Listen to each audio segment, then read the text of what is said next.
तो गाइस आप क्या कर सकते हो, अगर आपकी कोई क्लास क्या हो जाती है, मिस हो जाती है, तो आपको घबराने की कोई जरूरत नहीं है। वो क्लासेस क्या होती है, रिकॉर्डेड लेक्चर के फॉर्म में अवेलेबल होती है। आप उन क्लासेस को फ्यूचर में एन नंबर ऑफ टाइम्स तक, इनफाइनाइट नंबर ऑफ टाइम्स तक क्या कर सकते हो, वॉच कर सकते हो। यहाँ पे कोई दिक्कत की बात नहीं है। आपको सिंपली क्या करना है, ये सारे बेनिफिट्स अगर आप अवेल करना चाहते हो तो आपको प्लस का सब्सक्रिप्शन लेना पड़ेगा, ठीक है। और अगर आप देखोगे टॉप एजुकेटर्स, तो इंडिया के टॉप एजुकेटर्स आपको पढ़ाने वाले हैं गाइस। अगर मैं बात करूं दीपक सर की, तो he has been teaching from the last 32 years, ठीक है। पिछले 32 सालों से मैथमेटिक्स पढ़ा रहे हैं। अब उनको ऐसे टीचर्स जब आपको मिलेंगे ना गाइस, तो आपको क्या मिलेगा, आपको पढ़ने का जो तरीका होगा आपका वो बदल जाएगा। क्योंकि ये क्या करेंगे, आपको टाइम टू टाइम आपको किस चैप्टर को किस तरीके से अप्रोच में पढ़ना है, किस तरीके से आपको क्या पढ़ना है, किस तरीके से आपका अप्रोच होना चाहिए, किस तरीके से आपको चीजों को समझना है, वो सारी चीजें आपको इन बेटर टीचर से, इन टॉप एजुकेटर से यहाँ पे समझने को मिलेगी। जिसकी मदद से क्या हो जाएगा, आपका सिलेबस बहुत ही आपका कम हो जाएगा, आपको इजी लगने लगेगा और आपकी प्रिपरेशन काफी स्ट्रांग हो जाएगी। Because this teacher actually know कि बोर्ड्स में किस तरीके क्वेश्चन पूछे जाते हैं, किस तरीके से किन किन टॉपिक से आपके क्वेश्चन आते हैं। तो आपको उस तरीके से ये क्या करेंगे, ये सारे टीचर्स आपको प्रिपेयर करेंगे कि आप क्या कर सको, बोर्ड्स में एक्सेल कर सको। तो अगर आप चाहते हो कि इतने ग्रेट टीचर्स आपको पढ़ाएं और आप क्या कर सको, उनकी क्लासेस में जाके अपने आप को एनरोल कर सको और अब पढ़ सको, उनसे उनसे नई नई चीजें समझ सको, तो आपको क्या करना है, सिंपली प्लस सब्सक्रिप्शन लेना है और आप क्या कर सकते हो, इन एजुकेटर्स की क्लासेस को ज्वाइन कर सकते हो, ठीक है। चलो, अब आपका कॉम्प्रहेंसिव सिलेबस कवरेज होता है आपका, ठीक है। Mathematics, social science, Hindi, science और आपका इंग्लिश, पांचों सब्जेक्ट को आपका कंप्लीटली कॉम्प्रहेंसिव मैनर में कवर किया जाता है यहाँ पे, ताकि आप क्या कर सको, ताकि आप क्या कर सको बेटा, ताकि आप पांचों सब्जेक्ट की इक्वल प्रिपरेशन कर सको और आपका जो रिजल्ट होगा वो पांचों सब्जेक्ट ही डिसाइड करते हैं। तो पांचों सब्जेक्ट में आपकी कोई कसर ना रहे, इस चीज के लिए क्या होता है, आपका कॉम्प्रहेंसिव सिलेबस कवरेज होता है आपका, ठीक है। अगर आप क्या करना चाहते हो, सिंपली अगर आप अनअकैडमी के ऊपर स्पेशल क्लासेस को भी ज्वाइन करना चाहते हो, अगर आप मेरी स्पेशल क्लासेस में पढ़ना चाहते हो, तो आपको सिंपली कुछ नहीं करना है, ठीक है। स्पेशल क्लासेस या फिर आप प्लस को ज्वाइन करना चाहते हो, तो आपका दोनों का प्रोसेस सेम ही। आपको क्या करना है, सिंपली जाना है अनअकैडमी को डाउनलोड करना है प्ले स्टोर में। तो अपने प्ले स्टोर में जाइए, मोबाइल पे टाइप कीजिए अनअकैडमी लर्निंग ऐप, उसको क्या कर लीजिए, इंस्टॉल कर लीजिए। इंस्टॉल करने के बाद आपको क्या करना है, वहां पे लॉग इन करना है अपनी ईमेल आईडी और अपने नंबर से। उसके बाद अपना गोल सेट करना है। तो आप अगर सीबीएसई क्लास 10th के स्टूडेंट है तो आपको गोल सेट करना है सीबीएसई क्लास 10th के लिए। अगर आप सीबीएसई क्लास 9th के स्टूडेंट है तो आपको गोल सेट करना है 9th के लिए। और आपको क्या करना है, यहाँ पे सब्सक्रिप्शन वाली आपको बटन दिखेगी, इस बटन के ऊपर क्या कर देना है, आपको क्लिक कर देना है और आपको प्लान चूज कर लेना है 12 मंथ का या फिर आप 24 मंथ का, 36 मंथ का, जो भी प्लान आप चूज करना चाहते हो उस प्लान के ऊपर क्लिक कर दीजिए। और आपको क्या करना है, आगे जाके मेरा कोड यूज कर लेना है। मेरा कोड क्या है, SP Dev 10। तो आप क्या कर सकोगे, अनअकैडमी के ऊपर सब्सक्रिप्शन ले सकोगे इस तरीके से, ठीक है। ठीक है, अगर आप हमारा टेलीग्राम जो ग्रुप को ज्वाइन करना चाहते हो, तो ये आपका टेलीग्राम ग्रुप का क्या है हमारा, ठीक है, आईडी है। इस टेलीग्राम ग्रुप की आईडी को या लिंक को आपको क्या करना है, अपने सर्च बार में जाना है टेलीग्राम के और वहां पे कॉपी कर देना है। या फिर सिंपली आप क्या कर सकते हो, सर्च कर सकते हो क्वेस्ट 10 सीबीएसई। क्वेस्ट 10 सीबीएसई अगर आप डालोगे तो आपको क्या मिल जाएगा, अनअकैडमी के ऊपर हमारा ग्रुप, सॉरी टेलीग्राम के ऊपर हमारा ग्रुप मिल जाएगा। वहां पे आप क्या कर सकते हो, ज्वाइन कर सकते हो और आपको अगर कोई क्वेरी है तो आप वहां पे पूछ सकते हो, ठीक है। चलो, तो अगर आप मैं सब्सक्रिप्शन की बात करूँ गाइस, तो आपके 9th के या आपके सब्सक्रिप्शन है 12 मंथ का, मतलब 1 साल का, 2 साल का, 3 साल का और 4 साल का। 4 साल की सब्सक्रिप्शन है, ठीक है, जिसमें आप क्या कर सकते हो, 9, 10th, 11, 12 चारों क्लासेस की कंटिन्यू आप क्या कर सकते हो, प्रिपरेशन कर सकते हो, ठीक है।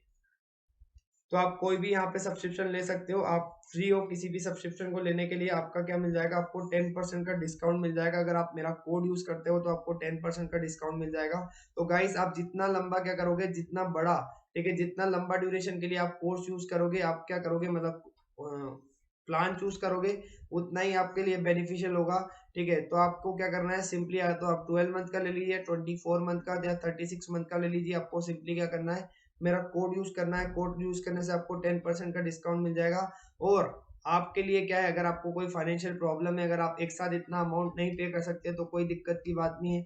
आप क्या कर सकते हो, ईएमआई में भी पे कर सकते हो। और अगर आपके पास क्रेडिट कार्ड नहीं है ईएमआई पे करने के लिए तो कोई दिक्कत नहीं है, ठीक है। आप क्या कर सकते हो, पार्ट्स में भी पे कर सकते हो, ठीक है। आप 2 पार्ट या 3 पार्ट में क्या कर सकते हो, इस फीस को पे कर सकते हो, ठीक है। तो आप पार्ट्स, जितने पार्ट्स में पे करना चाहते हो आप चूज कर सकते हो, 2 पार्ट या 3 पार्ट में। इस तरीके से आपका क्या कर दिया, पेमेंट मोड को भी बहुत ही इजी कर दिया अनअकैडमी ने।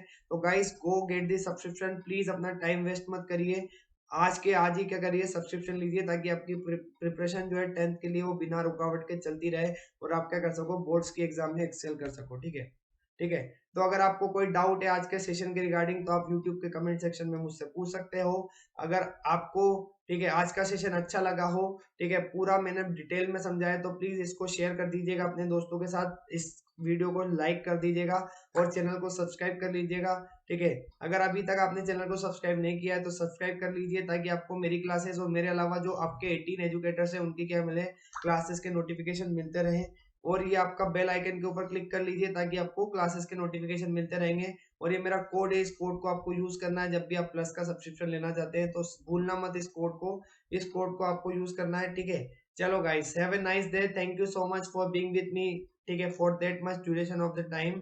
ठीक है, आई होप आपको आज का सेशन में कंप्लीट अंडरस्टैंडिंग हो पाई होगी। अगर कोई डाउट है तो यूट्यूब के कमेंट सेक्शन में आप लिख देना, मैं आपके डाउट्स को रिजॉल्व कर दूंगा। ठीक है, okay guys, bye bye everyone, take care. ठीक है, thank you so much for joining me on this session, bye bye.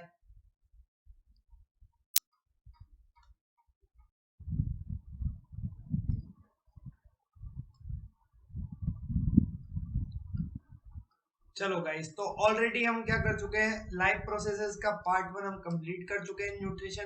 Nutrition को मैंने बहुत ही डिटेल में पढ़ा दिया आप लोगों को, बस उसी डिटेल के साथ पढ़ेंगे हम रेस्पिरेशन गाइस, क्योंकि आपको पता है कि लाइफ प्रोसेस क्या है। It is a very very very very important chapter, आपका बहुत इंपॉर्टेंट चैप्टर है। और अब आपका क्या हो गया है, सिलेबस रिडक्शन हो गया इस साल के लिए, तो हो सकता है इसके जो टोटल वेटेज इस चैप्टर का और ज्यादा बढ़ सकता है। ठीक है, पहले 7-8 नंबर का आता था चैप्टर, अब हो सकता है 10 से 12 नंबर का आ जाए। तो guys it is a very very important chapter. अगर आपके टोटल 27 मार्क्स में से 10 से 12 नंबर का चैप्टर अगर आपका बोर्ड में आएगा तो आप क्या कर सकते हो, 10 to 12 मार्क्स अपने सिक्योर कर सकते हो आज के आज ही। बस आपको क्या करना है, इस वीडियो को लगातार देखना है ध्यान से, और आपको क्या करना है, बिल्कुल अपना कंसंट्रेशन लूज नहीं करना है, अच्छे से पढ़ना है। ठीक है, तो देखो पार्ट 1 में करा चुका हूँ आपको ऑलरेडी। ठीक है, अब पार्ट 2 हम करेंगे अभी। ठीक है, पार्ट 2 हम करेंगे रेस्पिरेशन का। ठीक है, तो चलो स्टार्ट करते हैं। ठीक है, ठीक है, तो रेस्पिरेशन को समझने के पहले मैं थोड़ा सा आपको क्या देना चाहता हूँ, कुछ आपको थोड़ा सा बैकग्राउंड इंफॉर्मेशन देना चाहता हूँ। ठीक है, तो आपको मुझको सबको पता है दैट हमारा सेल क्या होता है, cell is the functional and structural unit of life. हम क्यों बोलते हैं इसको स्ट्रक्चरल यूनिट ऑफ लाइफ, ठीक है, क्योंकि हमारा बॉडी के जितने भी आपके सेल्स से लेकर टिश्यू देख लो, टिश्यू से बनने वाले ऑर्गन देख लो, ऑर्गन से बनने वाले ऑर्गन सिस्टम देख लो, या ऑर्गन सिस्टम से बनने वाले आपके ऑर्गेनिज्म देख लो। ठीक है, बेसिक यूनिट जो आपकी सबसे छोटी यूनिट होती है जिससे आप एक ऑर्गेनिज्म के अंदर लाइफ सस्टेन करती है, वो होता है आपका सेल। दैट्स व्हाई सेल को कहा जाता है स्ट्रक्चरल यूनिट ऑफ लाइफ। ठीक है, अब हम इसको फंडामेंटल यूनिट ऑफ लाइफ भी बोलते हैं। ऐसा क्यों बोलते हैं fundamental unit of life, because cell जो होता है हमारा, सेल के अंदर हमारी जो आपकी क्या होती है, जितनी भी वाइटल एक्टिविटीज होती है। ठीक है, जैसे आपका क्या हो गया, रेस्पिरेशन हो गया, और क्या हो गया आपका, डाइजेशन हो गया। ठीक है, तो ऐसी सारी एक्टिविटीज आपकी किसके अंदर होती है, एक सेल के अंदर ही होती है। That's why cell is known as the structural and functional unit of life. ठीक है, चलो, तो सेल के अंदर ऐसी बहुत सारी एक्टिविटीज होती है, और उन बहुत सारी एक्टिविटीज के सम टोटल को हम क्या कहते हैं, the sum total of the all the active vital activities. ठीक है, सेल क्या करता है हमारा, बहुत सारी ऐसी वाइटल एक्टिविटीज करता है, ऐसी इंपॉर्टेंट एक्टिविटीज करता है। तो ऐसी इंपॉर्टेंट एक्टिविटीज, ऐसी वाइटल एक्टिविटीज के सम को हम क्या कहते हैं, मेटाबॉलिज्म कहते हैं। ठीक है, तो the sum total of all the vital activities is called as the metabolism, उसको हम क्या बोलते हैं, मेटाबॉलिज्म कहते हैं। ठीक है, अब वाइटल एक्टिविटीज क्या होता है, यहाँ पे एक क्वेश्चन होता है कि वाइटल एक्टिविटीज हम किसको कह सकते हैं, किसको नहीं कह सकते। ठीक है, तो vital activities refers to all the physiochemical activities of the cell. ठीक है, मतलब कि सेल के अंदर होने वाली सारी फिजियोकेमिकल एक्टिविटीज को हम क्या कहते हैं, वाइटल एक्टिविटीज कहते हैं। ठीक है, अब फिजियोकेमिकल एक्टिविटीज दो तरह की होती है, पहला होता है एनाबोलिज्म, दूसरा होता है कैटाबोलिज्म। ठीक है, तो आपका एनाबोलिज्म का मतलब क्या होता है, एनाबोलिज्म मतलब it includes the metabolic processes by which complex compounds are synthesised from the simpler compounds. ठीक है, मतलब क्या कर रहे हो आप, कॉम्प्लेक्स कंपाउंड का जब आप फॉर्मेशन करते हो सिंपल कंपाउंड से, ऐसी सारी प्रोसेसेस, ऐसी सारी फिजियोकेमिकल एक्टिविटीज जिसके अंदर क्या होता है, कॉम्प्लेक्स कंपाउंड बनते हैं सिंपल कंपाउंड से, उन सारी एक्टिविटीज को, उन सारी मेटाबॉलिक एक्टिविटीज को क्या कहा जाता है, उनको कहा जाता है एनाबॉलिक एक्टिविटीज। उनको क्या कहते हैं हम? एनाबॉलिक एक्टिविटीज कहते हैं, ठीक है। तो एनाबॉलिज्म में क्या आता है? वो सारी एक्टिविटीज आती है, वो सारी मेटाबॉलिक प्रोसेसेस आती है जिसमें क्या करते हो आप? एक कॉम्प्लेक्स कंपाउंड को बनाते हो, किसके द्वारा? एक सिंपल कंपाउंड के द्वारा। जैसे आपका फोटोसिंथेसिस हो गया। फोटोसिंथेसिस में क्या करते हैं बेटा? फोटोसिंथेसिस में आपके 6CO2 प्लस 6H2O को लेके क्या बनाते हो आप? ठीक है, 6CO2 प्लस 6H2O क्या बन देता है आपको? C6H12O6 देता है, ठीक है। तो यहाँ पे क्या हुआ? आपने सिंपल कंपाउंड से क्या किया? एक कॉम्प्लेक्स कंपाउंड का फॉर्मेशन किया। और ऐसी सारी एक्टिविटीज को कहा जाता है एनाबॉलिक एक्टिविटीज। और इनके सारी एक्टिविटीज को जब हम मिला देते हैं, इनको इंक्लूड कर लेते हैं, तो उसको कहते हैं एनाबॉलिज्म। उसको क्या कहते हैं? एनाबॉलिज्म कहते हैं। दूसरा होता है आपका केटाबॉलिज्म। केटाबॉलिज्म क्या होता है? It includes the metabolic process by which larger molecules are broken down into the smaller molecules, ठीक है। मतलब ऐसी प्रोसेस इसमें क्या किया जाए? आपका कॉम्प्लेक्स कंपाउंड को, कॉम्प्लेक्स मॉलिक्यूल्स को कन्वर्ट कर दिया जाए किसके अंदर? सिंपल मॉलिक्यूल्स के अंदर, ठीक है। ऐसी प्रोसेस को कहा जाता है आपका केटाबॉलिज्म, ठीक है। केटाबॉलिज्म मतलब क्या होता है? केटाबॉलिक एक्टिविटीज जिसमें क्या होता है? जिसमें आप लार्जर मॉलिक्यूल्स को किस में कन्वर्ट करते हो? सिंपल और स्मॉलर मॉलिक्यूल्स में कन्वर्ट करते हो, तो उसको कहा जाता है केटाबॉलिज्म, ठीक है। चलो, तो किसके अंदर होता है? रेस्पिरेशन के अंदर। रेस्पिरेशन के अंदर क्या करते हो आप? C6H12O6 जो आपका ग्लूकोज होता है, उसको किस में कन्वर्ट कर देते हो आप? CO2H2 और एनर्जी में, ठीक है। तो क्या हो गया यहाँ पे? कॉम्प्लेक्स कंपाउंड जो था आपका, वो किस में कन्वर्ट हो गया बेटा? वो CO2H2O के छोटे छोटे स्मॉलर मॉलिक्यूल्स और सिंपल मॉलिक्यूल्स में कन्वर्ट हो गया। ऐसी प्रोसेस को कहा जाता है कैटाबॉलिज्म। ऐसी प्रोसेस को क्या कहते हैं हम? ऐसी प्रोसेस को हम कहते हैं कैटाबॉलिज्म, ठीक है। तो respiration is the catabolic process responsible for the production of energy. तो अब हम जो पढ़ने वाले रेस्पिरेशन, वो होता क्या है? तो respiration is the catabolic process. कैसी प्रोसेस होती है? कैटाबॉलिक प्रोसेस होती है जो आपकी किस चीज के लिए जरूरी होती है? Which is responsible for the production of energy. आपकी बॉडी के लिए हर काम करने के लिए आपको क्या जरूरत पड़ती है? एनर्जी की जरूरत पड़ती है। तो उस एनर्जी को प्रोड्यूस करने के लिए क्या करते हैं हम? रेस्पिरेशन की प्रोसेस होती है। और रेस्पिरेशन की प्रोसेस क्या होती है? कैटाबॉलिक प्रोसेस होती है, ठीक है। तो रेस्पिरेशन देखते हैं हम, ठीक है। तो डेफिनेशन है, ठीक है। रेस्पिरेशन की डेफिनेशन क्या है? The process by which assimilated food is oxidised and energy released in the is called the respiration. Assimilated food याद कीजिए, न्यूट्रिशन में मैंने पढ़ाया था एसिमिलेशन का प्रोसेस क्या होता है। एसिमिलेशन का प्रोसेस मतलब जब ब्लड ब्लड के अंदर जो एब्जॉर्ब फूड होता है, वो आपका काम हो जाता है ट्रांसपोर्ट। आपके हर एक बॉडी पार्ट्स के ऑर्गन्स के अंदर आपका ट्रांसपोर्ट हो जाता है। हर सेल्स के, बॉडी के सेल्स के अंदर जब आपका क्या होता है? फूड का ट्रांसपोर्ट हो जाता है। तो बॉडी सेल्स क्या करते हैं? बॉडी सेल्स उस फूड को क्या करते हैं? यूटिलाइज करके क्या करते हैं? एनर्जी का प्रोडक्शन करते हैं। बस वही एनर्जी का प्रोडक्शन क्या कहलाता है? आपका रेस्पिरेशन कहता है, ठीक है। मतलब जब आपका एसिमिलेटेड फूड, मतलब आपका ग्लूकोज जो आपका कहाँ पहुंच चुका है? जो आपका बॉडी सेल्स के पास पहुंच चुका है, वो ऑक्सीडाइज हो जाता है जब, ठीक है। तो आपकी एनर्जी रिलीज होती है। उस प्रोसेस को ही कहते हैं हम रेस्पिरेशन। उसको ही हम क्या कहते हैं? रेस्पिरेशन कहते हैं, ठीक है। चलो, तो in this process oxygen is taken from air taken in, ठीक है। क्या करते हो आप? ये जो आपका ऑक्सीडेशन, हमने कहा है कि फूड का क्या होता है? ऑक्सीडेशन होता है। तो ऑक्सीडेशन के लिए आपको किसकी जरूरत पड़ेगी? ऑक्सीजन। और ये ऑक्सीजन आता कहाँ से है? तो ये ऑक्सीजन आता है, आप जब क्या करते हो? सांस अंदर लेते हो, तो उससे क्या जाती है? एयर अंदर जाती है। और एयर के अंदर क्या होता है? आपका ऑक्सीजन प्रेजेंट होता है, ठीक है। तो ये ऑक्सीजन किसके साथ रिएक्शन करता है? फूड मॉलिक्यूल्स के साथ रिएक्शन करता है, ठीक है। Which present in the body cells and oxidise them to release energy. क्या करता है? उनको ऑक्सीडाइज करता है एनर्जी रिलीज करने के लिए, ठीक है। The energy stored in the form of ATP molecules inside the cells for further use and the waste product that is CO2 and H2O are eliminated out of the body, ठीक है। यहाँ पे क्या कह रहा है ये स्टेटमेंट? जिस स्टेटमेंट में लिखा है कि आपकी जो भी एनर्जी रिलीज हो रही है, ठीक है, वो किसके फॉर्म में रिलीज होती है? एटीपी के फॉर्म में। एटीपी का फुल फॉर्म क्या होता है? Adenosine triphosphate. क्या होता है बेटा? Adenosine triphosphate. लिख लो जिसको नहीं पता है, एडिनोसिन ट्राइफॉस्फेट। क्या होता है? ट्राइफॉस्फेट, ठीक है। तो this is the form, this is the molecule of energy. आपकी एनर्जी किसके फॉर्म में स्टोर होती है? एटीपी के फॉर्म में, ठीक है। Inside the cell for further use, ताकि उसको बाद में यूज किया जा सके। और जो भी आपके क्या होते हैं? वेस्ट प्रोडक्ट होते हैं, जैसे CO2 हो गया, H2 हो गया, इनको क्या किया जाता है? बॉडी से बाहर निकाल दिया जाता है, ठीक है।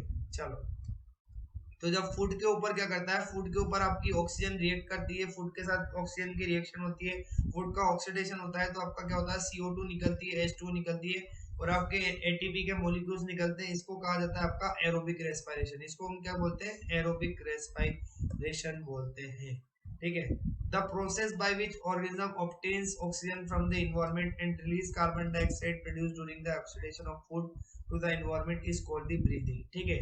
तो हम कभी कभी क्या करते हैं, हम सब क्या करते हैं, ब्रीदिंग और रेस्पिरेशन को एक ही समझ लेते हैं, जबकि ऐसा नहीं होता है। Breathing is altogether a different thing and respiration is altogether a different thing. By somehow हम क्या करते हैं, इसको एक ही चीज मान लेते हैं, पर ऐसा नहीं होता है, ठीक है। ब्रीदिंग क्या है?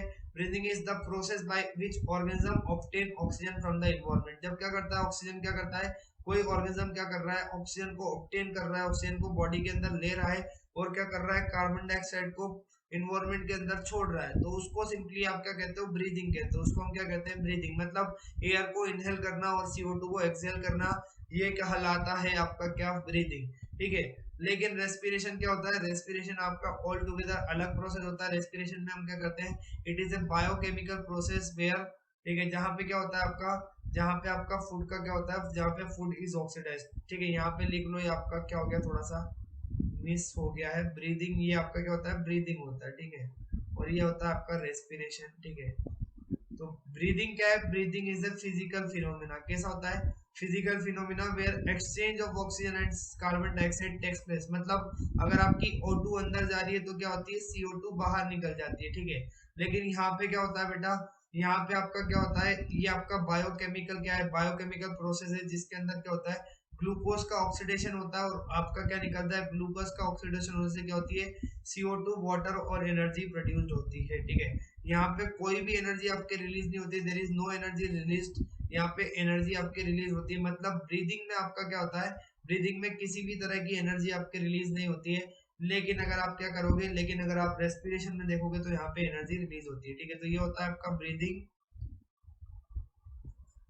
और ये होता है रेस्पिरेशन। ये क्या होता है बेटा? रेस्पिरेशन होता है,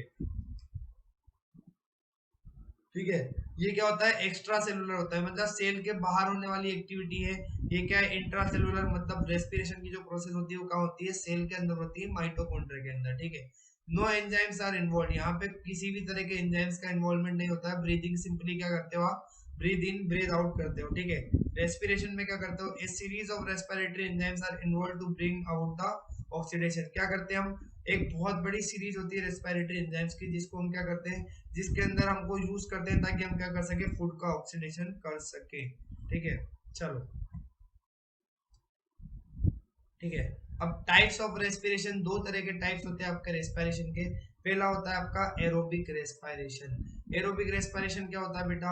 एरोबिक रेस्पिरेशन वो होता है, मतलब जहाँ पे क्या हो, जब आपकी रेस्पिरेशन की प्रोसेस होती है और आपका क्या होता है, फूड का जो ऑक्सीडेशन होता है, फूड का जो ऑक्सीडेशन होता है वो किसके फॉर्म में होता है?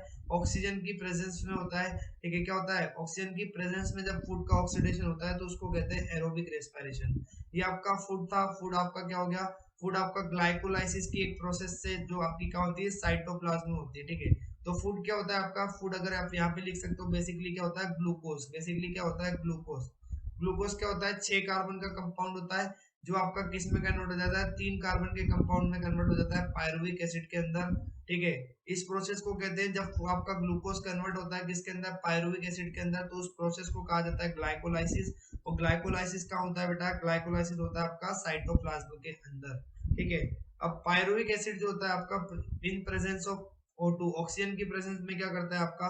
ऑक्सीजन की प्रेजेंस में इसका ब्रेक डाउन हो जाता है, और किसके अंदर ब्रेक डाउन होता है? पायरुविक एसिड का। पायरुविक एसिड आपका 6O2 प्लस 6H2O, ये आपका 6CO2 है, क्या बेटा? 6CO2 है प्लस 6H2O प्लस क्या देता है आपका? 38 मॉलिक्यूल देता है एटीपी के। क्या देता है? 38 मॉलिक्यूल। तो यहाँ पे आप देखोगे क्या होता है? वेरी हाई एनर्जी, ठीक है। एरोबिक रेस्पिरेशन में क्या होता है? एनर्जी जो रिलीज होती है वो काफी ज्यादा होती है। क्या होती है बेटा? काफी ज्यादा एनर्जी आपके रिलीज होती है, क्योंकि ऑक्सीजन की वजह से क्या होता है आपका? ऑक्सीजन की वजह से जो आपका ऑक्सीडेशन होता है फूड का, वो क्या होता है? कंप्लीटली फूड का ऑक्सीडेशन हो पाता है, कंप्लीटली फूड को क्या कर देता है? ऑक्सीडाइज कर दिया जाता है। लेकिन यहाँ पे अगर आप एनएरोबिक रेस्पिरेशन देखोगे तो एनएरोबिक रेस्पिरेशन में क्या होता है? when the oxidation of food material does not require or it occurs in the absence of oxygen। मतलब क्या हो गया? अगर आपका ऑक्सीजन का एब्सेंस है, और तब आपका क्या होता है, फूड का ऑक्सीडेशन होता है। तो ऐसे मोड ऑफ रेस्पिरेशन को कहते हैं एनारोबिक रेस्पिरेशन। इसमें क्या हुआ, फूड आपका कन्वर्ट होता है पायरुविक एसिड में, सेम आपका ग्लाइकोलिसिस। अब आपका दो तरीके से हो सकता है, ठीक है। पहला होता है आपका क्या, पहला अगर आप देखोगे तो आपका यीस्ट के अंदर होता है। कहाँ होता है बेटा, यीस्ट के अंदर होता है, ठीक है। क्या बनता है यीस्ट के अंदर, जब आप ब्रेक डाउन होता है पायरुविक एसिड का in the absence of oxygen, तो क्या होता है आपका इथेनॉल बनता है और आपका CO2 बनता है, और साथ में कितने एनर्जी के मॉलिक्यूल बनते हैं, दो एनर्जी के एटीपी बनते हैं। एटीपी के कितने मॉलिक्यूल रिलीज होते हैं, दो मॉलिक्यूल रिलीज होते हैं। और अगर आप एनिमल्स के अंदर देखोगे तो एनिमल्स के अंदर क्या होता है बेटा, मसल सेल्स में क्या होता है, आपके जो मसल सेल्स होते हैं उसके अंदर क्या होता है, जब आपका पायरुविक एसिड आपका क्या होता है कन्वर्ट होता है किसके अंदर, जब पायरुविक एसिड का ब्रेक डाउन होता है in the absence of oxygen, तो क्या बनता है, लैक्टिक एसिड बनता है, और साथ में दो एटीपी के मॉलिक्यूल्स बनते हैं। अभी आपका लैक्टिक एसिड कब बनता है बेटा, लैक्टिक एसिड जब बनता है आपका, जब आप विगरस एक्सरसाइज करते हो, सपोज आप रनिंग कर रहे हो, बहुत लंबा आप दौड़ रहे हो, ठीक है, या फिर आप लगातार फिजिकल एक्टिविटी कर रहे हो, तो उसमें क्या बनता है, आपकी जो भी मसल्स इन्वॉल्व होती है, जो भी मसल सेल्स इन्वॉल्व होते हैं, उसमें क्या हो जाता है आपका लैक्टिक एसिड का एक्यूमुलेशन होना स्टार्ट हो जाता है। क्या हो जाता है, लैक्टिक एसिड का एक्यूमुलेशन होना स्टार्ट हो जाता है, जिसकी वजह से आपको क्या आते हैं, क्रैम्प्स आते हैं। क्या आते हैं, मसल में जो क्रैम्प्स आते हैं वो किसकी वजह से आते हैं, इसी लैक्टिक एसिड के एक्यूमुलेशन की वजह से आते हैं, ठीक है, ठीक है। तो डिफरेंस देख लो गाइस, एरोबिक रेस्पिरेशन और एनारोबिक रेस्पिरेशन में क्या डिफरेंस होता है। यहाँ पे लिख लीजिए एरोबिक, यहाँ पे क्या लिख लीजिए, एरोबिक लिख लीजिए, ठीक है। यहाँ पे लिख लीजिए एनारोबिक, ठीक है। चलो, एरोबिक में क्या होता है, it occurs in all living cells of the higher plants and animals.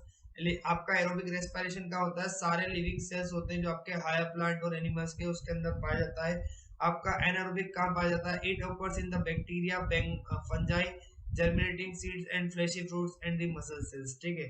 It requires oxygen, aerobic respiration में आपका क्या होती है, ऑक्सीजन की जरूरत पड़ती है। एनारोबिक में ऑक्सीजन की जरूरत नहीं पड़ती है। यहाँ पे जो एंड प्रोडक्ट मिलता है आपको हमेशा क्या मिलता है, CO2 H2O, और आपके कुछ मॉलिक्यूल्स मिलते हैं एटीपी के। आपको यहाँ पे क्या मिलता है, एंड प्रोडक्ट्स, आपको अल्कोहल मिल सकता है, CO2 मिल सकता है, और आपके लैक्टिक एसिड मिल सकते हैं, ठीक है।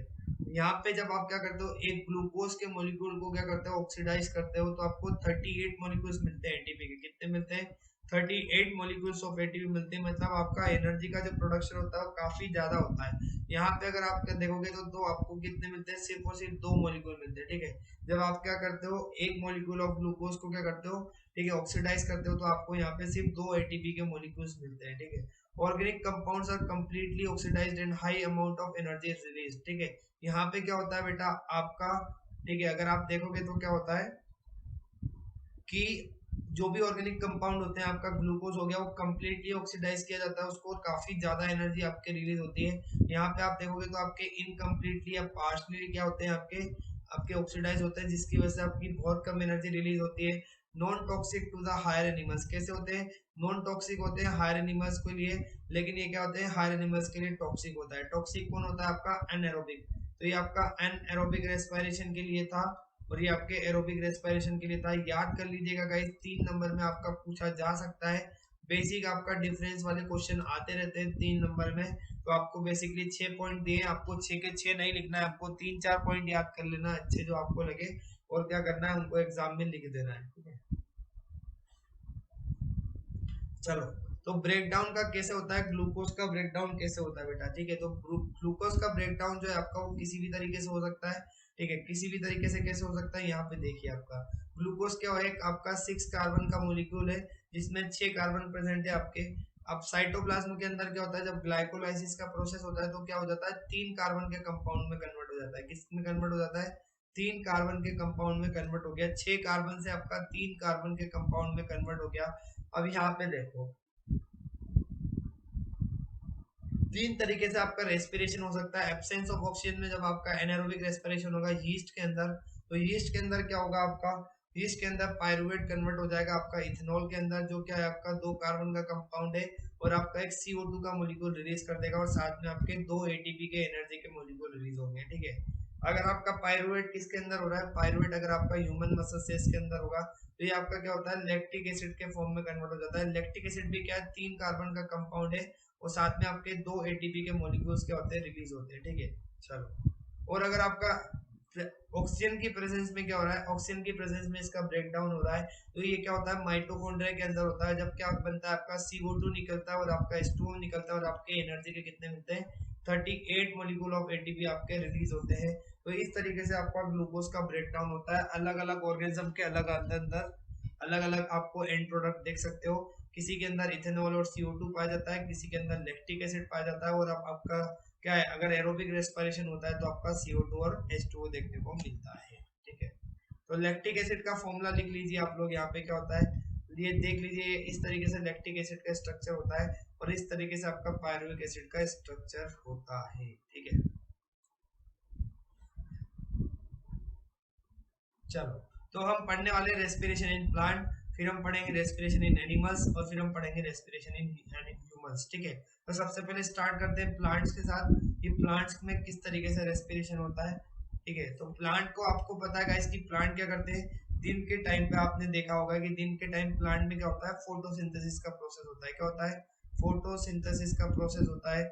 ठीक है, और आपका जो रेस्पिरेशन का प्रोसेस होता है वो दिन में भी होता है और रात में भी होता है, लेकिन फोटोसिंथेसिस आपका रात में नहीं देखा जाता है। क्यों, क्योंकि सनलाइट आपका एब्सेंट होता है रात में, तो इस वजह से आपका फोटोसिंथेसिस नहीं हो सकता। ठीक है, लेकिन अब आप देखो यहाँ पे, जब आपका क्या होगा, डे टाइम होगा किसी प्लांट के लिए, जब डे टाइम होता है तो क्या करता है, वो CO2 को अंदर लेता है और O2 को बाहर निकालता है। क्यों, क्योंकि फोटोसिंथेसिस होता है, तो आपका फोटोसिंथेसिस के लिए किसकी जरूरत पड़ती है, CO2 की। और आपकी O2 क्या होती है, बाय प्रोडक्ट होती है फोटोसिंथेसिस का, जिसकी वजह से आपका O2 बाहर निकल जाती है। लेकिन रात में क्या होता है बेटा, रात में आपका फोटोसिंथेसिस तो हो नहीं रहा होता है, तो क्या होता है, आपका प्लांट्स के लिए क्या आती है, O2 की जरूरत पड़ती है। O2 की जरूरत पड़ती है, पहले जो O2 उनको कहाँ से मिल रही थी, उनको फोटोसिंथेसिस की मदद से मिल रही थी, तो उसको क्या करता था, प्लांट कंज्यूम कर लेता था। लेकिन अब क्या है, आपका फोटोसिंथेसिस हो नहीं रहा है, तो O2 की उनको जरूरत पड़ेगी, तो O2 को क्या करता है, वो अंदर लेता है और क्या करता है, CO2 को बाहर निकालता है। ठीक है, तो प्लांट्स क्या करते हैं, दिन के टाइम पे क्या करते हैं, CO2 को अंदर लेते हैं और O2 को बाहर निकालते हैं, और रात के टाइम क्या करते हैं, O2 को अंदर लेते हैं और CO2 को बाहर निकालते हैं। ठीक है, तो respiration in plant is different from that in the animals in the three aspects. आपका प्लांट्स के अंदर जो रेस्पिरेशन होता है वो एनिमल्स के हिसाब से क्या होता है, तीन तरीके से अलग होता है। एनिमल्स के अंदर जो रेस्पिरेशन की प्रोसेस होती है वो ऑल टुगेदर डिफरेंट तरीके से होती है, प्लांट्स के अंदर डिफरेंट तरीके से होती है। ठीक है, so all the plants of the plants perform the process of respiration individually, on the other hand on animals perform respiration as a single unit। ठीक है, तो यहाँ पे ये कहा गया है बेटा कि जो आपके प्लांट्स, जो पार्ट्स, जो भी पार्ट्स के, क्या प्लांट्स के जो पार्ट्स होते हैं सारे के सारे, वो क्या करते हैं, सारे पार्ट्स अलग अलग क्या करते हैं, रेस्पिरेशन को परफॉर्म करते हैं। लेकिन एनिमल्स के अंदर क्या होता है, एनिमल्स के अंदर पूरा का पूरा organism as a single unit क्या करता है, रेस्पिरेशन की प्रोसेस को परफॉर्म करता है। ठीक है, तो पहला डिफरेंस ये हो गया। दूसरा डिफरेंस क्या दिया है आपको, दूसरा डिफरेंस ये दिया है, during respiration in plant there is a little transport of respiratory gases are usually transported over long distances in animals. ठीक है, प्लांट्स के अंदर क्या होता है, आपका बहुत कम अमाउंट में क्या होती है, रेस्पिरेटरी गैसेस का ट्रांसपोर्टेशन होता है। जबकि एनिमल्स के अंदर क्या होता है, एनिमल्स के अंदर आपका लार्ज और लॉन्गर डिस्टेंस पे क्या होती है, रेस्पिरेटरी गैसेस का ट्रांसपोर्ट होता है। ठीक है, फिर रेस्पिरेशन क्या है, respiration in plants occurs at a very slow rate. कैसे होता है बेटा, बहुत ही स्लो रेट पे आपका ओकर होता है। ठीक है, बहुत ही स्लो रेट पे आपका प्लांट्स के अंदर क्या होता है, रेस्पिरेशन होता है। ठीक है, but in the animals it occurs at a very fast rate. ठीक है, लेकिन एनिमल्स के अंदर क्या होता है, आपका बहुत ही तेज रेट पे आपको क्या होता है, रेस्पिरेशन का प्रोसेस आपको, ठीक है, देखने को मिलता है। ठीक है, तो ये तीन तरीके से आपका क्या होता है, रेस्पिरेशन का जो प्रोसेस होता है वो प्लांट्स में और एनिमल्स में डिफरेंट होता है।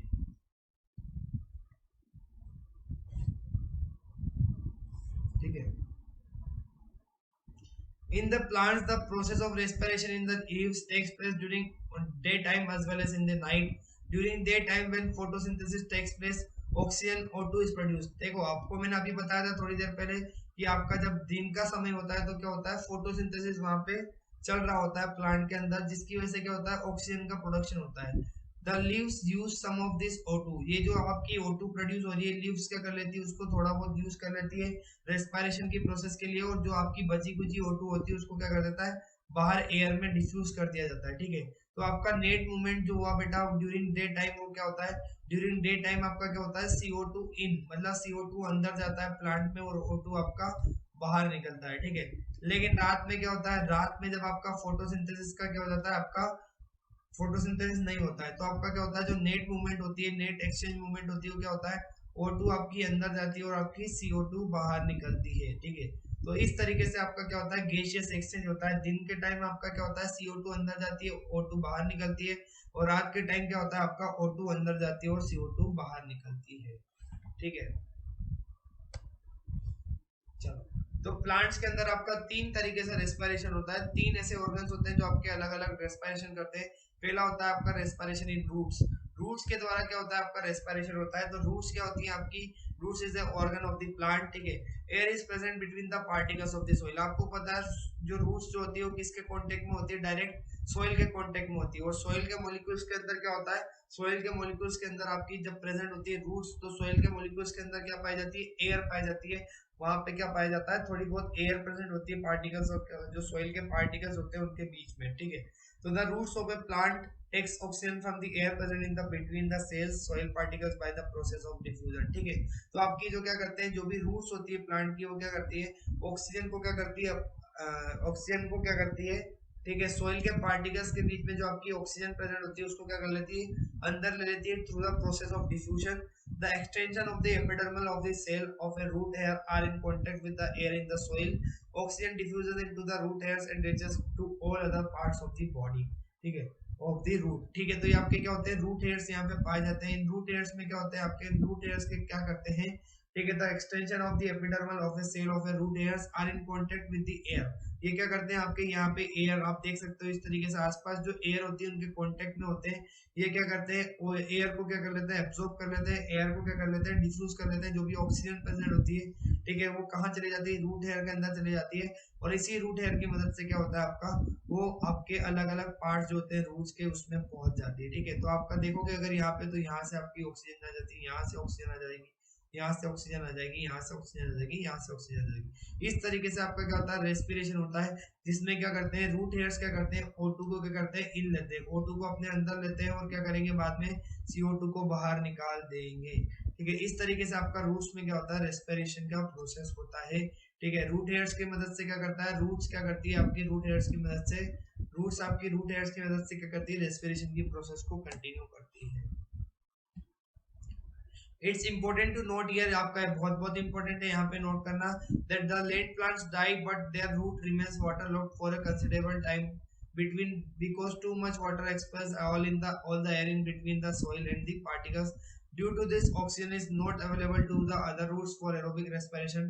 Under this condition, the root will respire anaerobically, producing alcohol with the which may kill the plant। ठीक है, अगर क्या होता है बेटा, यहाँ पे इस चीज को समझने की जरूरत है। अगर आपका क्या हो रहा है, अगर आप यहाँ पे देखोगे कि क्या हो रहा है, ठीक है, अगर आपके लेट प्लांट्स क्या होते हैं, अगर आपके बहुत ज्यादा टाइम तक क्या हो जाते हैं, वाटर लॉक्ड हो जाते हैं। कैसे हो जाते हैं, वाटर लॉक्ड हो जाते हैं। ठीक है, मतलब पानी के अंदर उनकी रूट्स प्रेजेंट होती है, तो क्या होता है उनका, ठीक है, वो डाई मतलब वो मर सकते हैं। क्यों, क्योंकि आपकी क्या होगी, too much water expels all the air in between the soil and the particles. ठीक है, अब इसकी वजह से क्या होता है, ऑक्सीजन आपकी जो होती है अवेलेबल होती है, वो रूट तक नहीं पहुंच पाती है। और ऑक्सीजन जब आपकी रूट तक नहीं पहुंच पाती है, तो क्या होता है, आपका एनारोबिक रेस्पिरेशन होगा। और एनारोबिक रेस्पिरेशन की वजह से क्या होगा, आपका अल्कोहल का प्रोडक्शन होगा, और जो क्या कर सकता है, आपका प्लांट को किल कर सकता है। दैट्स व्हाई आपका क्या होता है, अगर आपका जो लैंड प्लांट्स होते हैं वो क्या होते हैं, अगर ज्यादा टाइम तक वाटर लॉक्ड होते हैं, अगर उनको बहुत ज्यादा ओवर इरिगेट कर दिया जाता है, फिर उनको बहुत ज्यादा पानी दे दिया जाता है, तो ये भी आपका क्या हो सकता है, ये भी आपका हानिकारक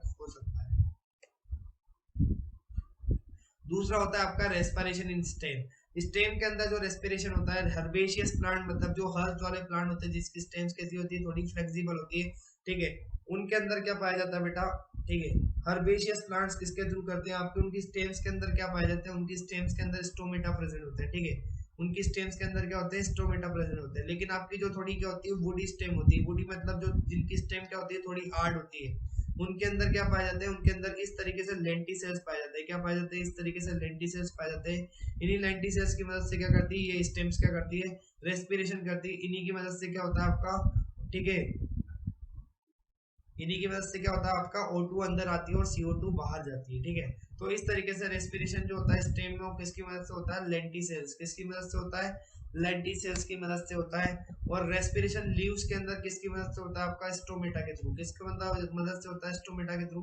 स्टोमेटा के थ्रू क्या होता है आपका CO2 और O2 का एक्सचेंज होता है ना। इस तरीके से आपका क्या होता है रेस्पिरेशन लीव्स में होता है। तो प्लांट्स के अंदर आपके तीन तरह के रेस्पिरेशन होते हैं। पहला होता है रेस्पिरेशन इन रूट्स, दूसरा होता है रेस्पिरेशन इन स्टेम्स और तीसरा होता है आपका रेस्पिरेशन इन लीव्स। ठीक है, चलो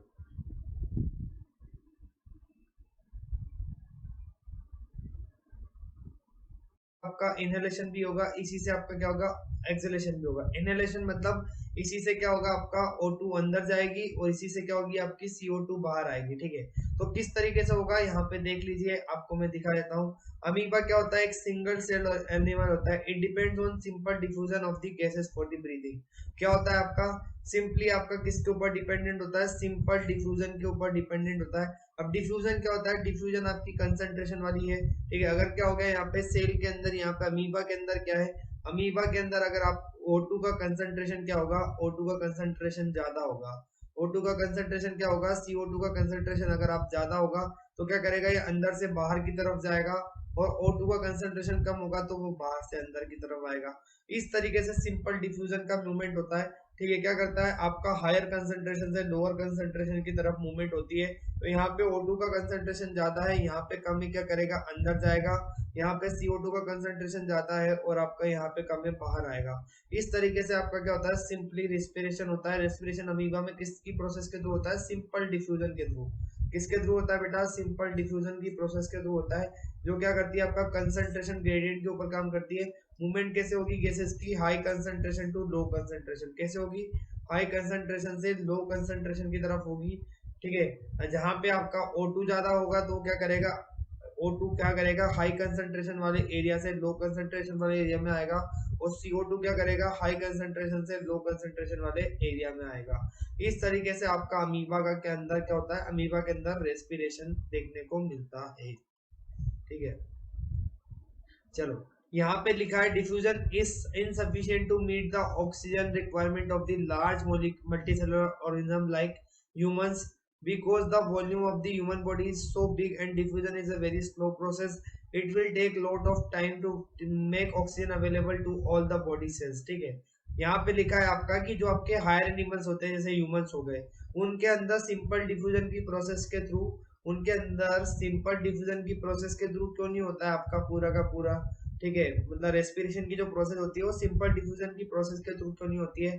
तो गाइज यहाँ पे सोचिए आप, ठीक है, कि आपकी ह्यूमन की बॉडी के अंदर क्या होते हैं, मल्टी सेलुलर होता है। ठीक है, अब मल्टी सेलुलर है तो आपके कितने लार्ज नंबर में क्या है आपका मल्टी सेलुलर सेल्स है, मिलियंस ऑफ द सेल्स है। और मिलियंस ऑफ द सेल्स को क्या होती है, कंटिन्यूअसली रिक्वायरमेंट चाहिए होती है, किस चीज की, कंटिन्यूअसली रिक्वायरमेंट होती है ऑक्सीजन की। ठीक है, और आपका जो क्या है डिफ्यूजन, क्या है डिफ्यूजन बहुत ही स्लो प्रोसेस होता है।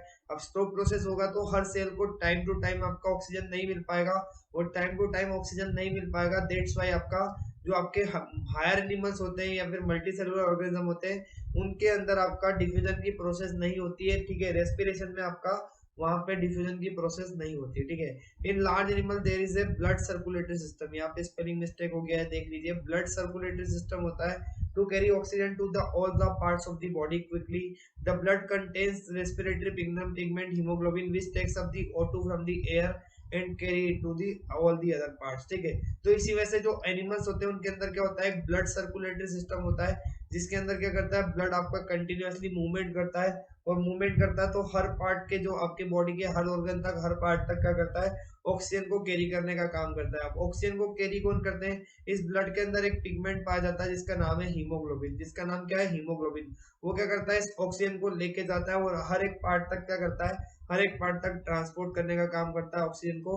तो आपका हीमोग्लोबिन क्या काम करता है, haemoglobin is the oxygen carrier, it is the carrier of the oxygen. Oxygen को लेके जाने वाला कौन होता है, यहाँ पे हीमोग्लोबिन होता है।